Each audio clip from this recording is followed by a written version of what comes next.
రంగారెడ్డి జిల్లా పటాన్చేరు నియోజకవర్గం కాంగ్రెస్ ఇన్ఛార్జ్ కాటా శ్రీనివాస్ గౌడ్ పై కేసు నమోదైంది. తన అన్నపై దాడి చేసి బెదిరింపులకు గురి చేశారని కాటా శ్రీనివాస్ గౌడ్ పై ఆరోపణలు వస్తున్నాయి. కాటా శ్రీనివాస్ గౌడ్ పై ఆయన సోదరుడు రాజేష్ గౌడ్ కుటుంబ సభ్యులు కేసు పెట్టారు. దీంతో పలు సెక్షన్ల కింద రామచంద్రపురం పోలీస్ స్టేషన్లో కాటా శ్రీనివాస్ గౌడ్ పై కేసు నమోదైంది.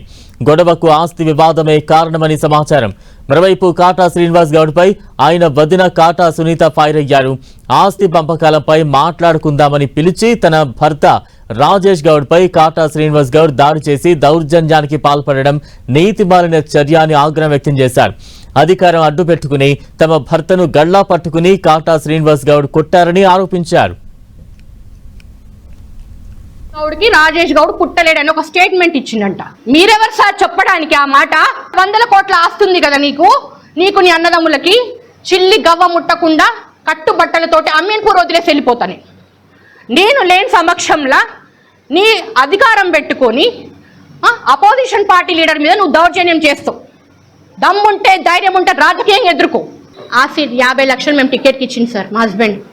అది మాకు ఇప్పటిదాకా రాలేదు. ఫైనాన్షియల్ ఇష్యూస్ ఈ మూడింటి మీద ఫైల్ చేయమని చెప్పినాము. డైరెక్ట్ ఏసీపీ సార్కి ఇచ్చాను. ఏసీపీ సార్ తోటి 1 అవర్ నేను ఫ్రమ్ 2002 టిల్ టుడే ఏసీపీ సార్కి మొత్తం డీటెయిల్గా చెప్పినా. నేను with proofs I have submitted. నాకు ఇచ్చారు హామీ. ఇక గవర్నమెంట్ నడుస్తుంటే చూద్దాం, దేఖలేంగే ఏమవుతుందో. I'm always ready for everything. ఈరోజు ఏదో జరిగింది ఏడ్చుకుంటా తుడుచుకుంటా అని కూర్చునే మనిషిని కాదు.